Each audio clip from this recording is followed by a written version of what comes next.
네, 여러분 안녕하십니까. 8월 17일 월요일 아침 내일 성경 묵상 함께 나누겠습니다. 오늘은 이사야 28장 14절에서 29절 끝절까지인데요. 제가 14절과 15절 그리고 마지막 29절을 봉독해 드리겠습니다. 이러므로 예루살렘에서 이 백성을 다스리는 너희 오만한 자여, 여호와의 말씀을 들을지어다.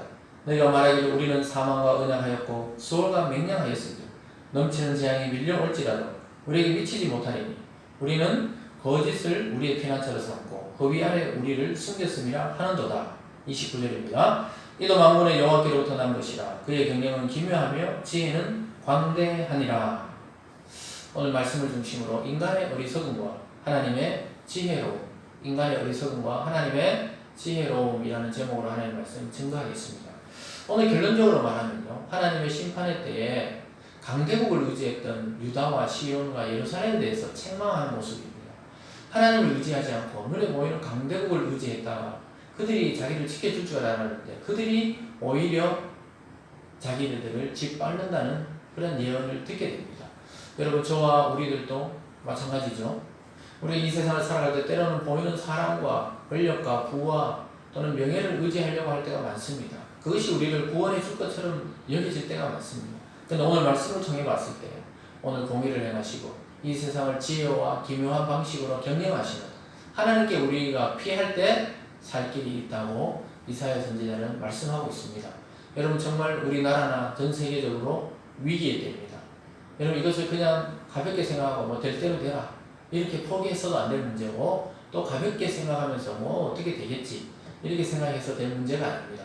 기도하고 말씀을 듣고 정확한 길을 찾고, 또 이 지금 나타나는 현상이 이렇게 현상에 두려워하지 마시고 이 원인이 무엇인지 말씀을 통해 깊이 깨닫고 우리가 오히려 하나님 안에 자신감과 당당함과 기쁨으로 이 어려운 때를 극복해서 살아나가야 할 줄 믿습니다. 오늘 첫 번째로 보면요, 예루살렘의 엉뚱한 선택이 나옵니다. 예루살렘의 어리석은 선택이죠. 아주 엉뚱한 선택이 나와요. 결론적으로는 하나님을 선택하지 않고 눈에 보이는 그들과 언약을 맺는다고 이야기합니다. 14절입니다. 이러므로 예루살렘에서 이 백성을 다스리는 너희 오만한 자여, 여호와의 말씀을 들을지어다. 너희가 말하기를 우리는 사망과 언약하고 수월과 맹약하고. 사망과 언약하면 사망이 오지 않을 거라 생각하는 거예요. 수월은 지옥이라고 볼 수 있어요. 지옥과 약속 맺어 있기 때문에 우리는 지옥에 안 들어갈 것이다. 근데 반대지. 오히려 사망과 언약하면 빨리 사망이 오게 되고 수월과 언약하면 빨리 수월이 자기에게 닥치게 됩니다. 이것은 강대국을 의지하면 강대국이 우리를 지켜줄 줄 알았는데 제일 먼저 우리를 잡아먹는다고 이야기하고 있는 것입니다. 그러면서도 우리에게 미치지 못하고 우리는 거짓을 우리의 피난처로 삼았다. 그러니까 거짓에게 삼았으니까 거짓을 우리를 속이지 않을 것이라고 생각합니다. 허위 아래 우리를 숨겼다. 아무것도 없는 그 허상, 거기다가 우리를 숨겼다 이 말입니다. 이것은 비유적인 표현인데요, 하나님을 의지하지 않고 눈에 보이는 것에 대해서 계속 의지할 때 이사야가 하나님이 이사야를 통해 말하는 거예요. 왜? 눈에 보이지 않지만 정확하시고 확실하신 너희를 인도한 하나님을 의지하지 않고 자꾸 두렵다고 멸망의 때, 위기의 때 아수르라는 그 강대국을 의지하려고 하느냐고. 너희가 먼저 그들에게 잡아먹힐 것이라고 이렇게 예언하고 있는 것입니다. 여러분, 하나님 이외에 다른 것을 너무 의지하지 마십시오. 그것은 그냥 그렇구나 적당히 생각하셔야 되지, 하나님보다 더 의지하는 것이 있으면 그것이 여러분들을 짓밟아 버릴 수도 있다는 사실을 이 아침에 기억하시기 바랍니다. 오늘 두 번째로는 한 돌을 시온에 세우시겠다고 하나님이 약속합니다.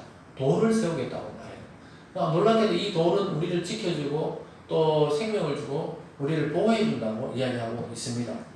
16절 17절입니다.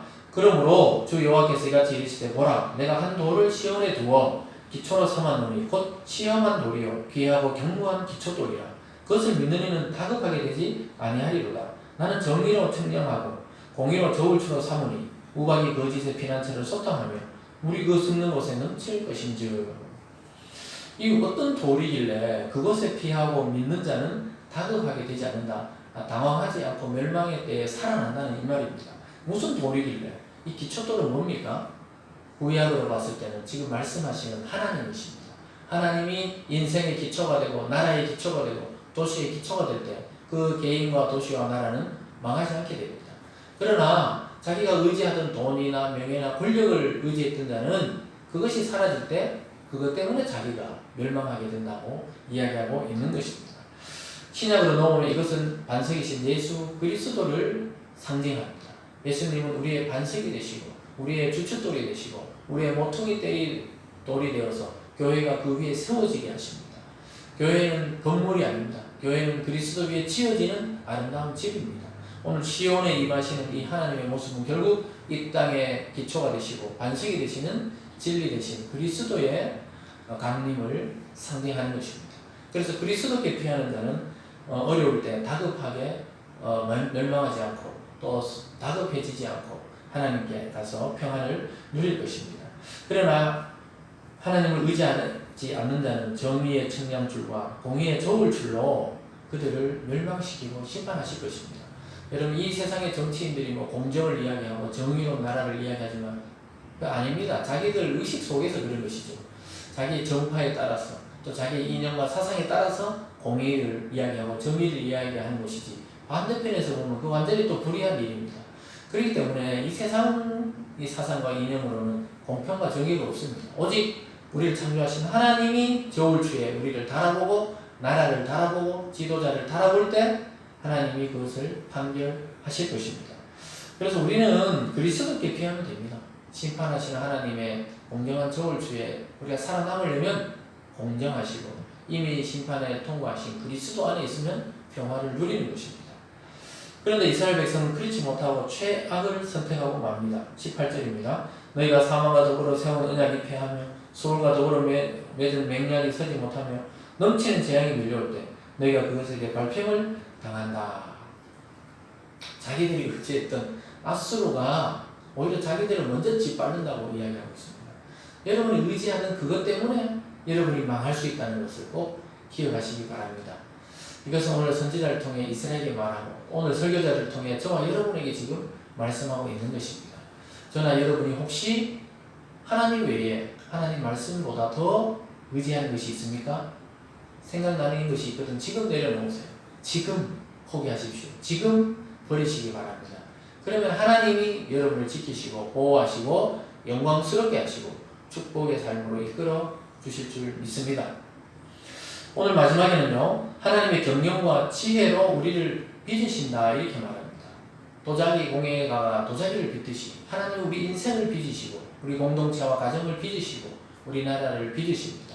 그것을 통해서 우리는 환난을 통해 고난을 통해 재난을 통해 우리를 점점 연단하셔서 아주 빛나는 보석 같은 존재로 빚고 있다고 말씀하고 있습니다.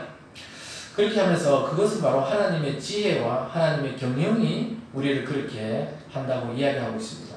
그러나 유다는 결국 망해요.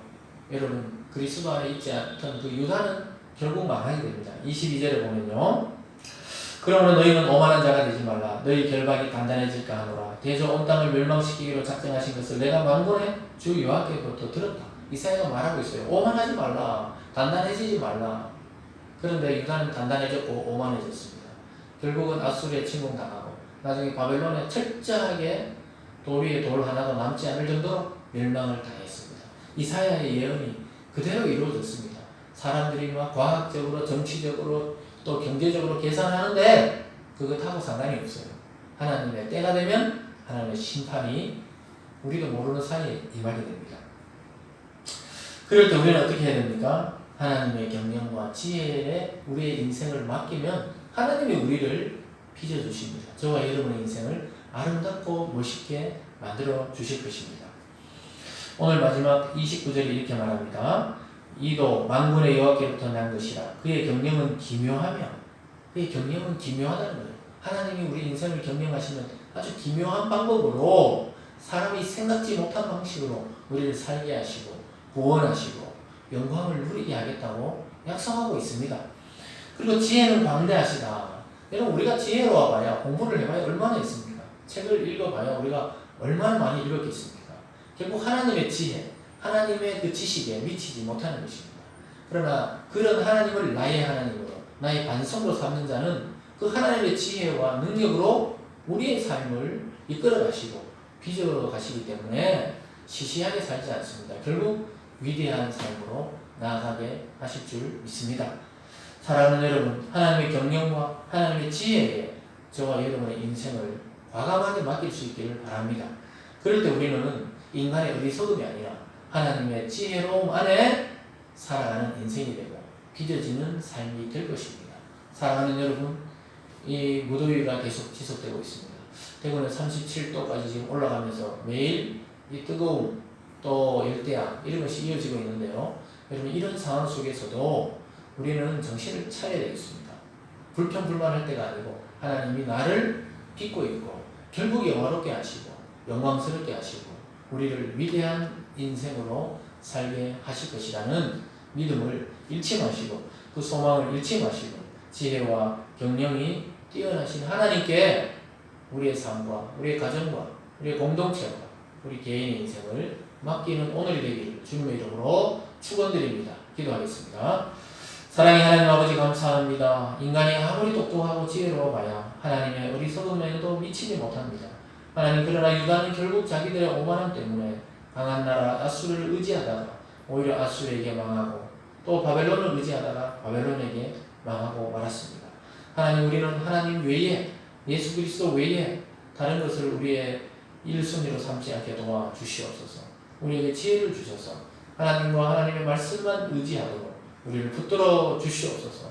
우리 개인과 가정과 공동체에 하나님이 주시는 위대한 부흥이 있도록 도와주시고 하나님이 주시는 경륜과 지혜로 우리의 인생을 아름답게 빚어 주시옵소서. 감사드리며 예수님 이름으로 기도드리옵나이다. 아멘.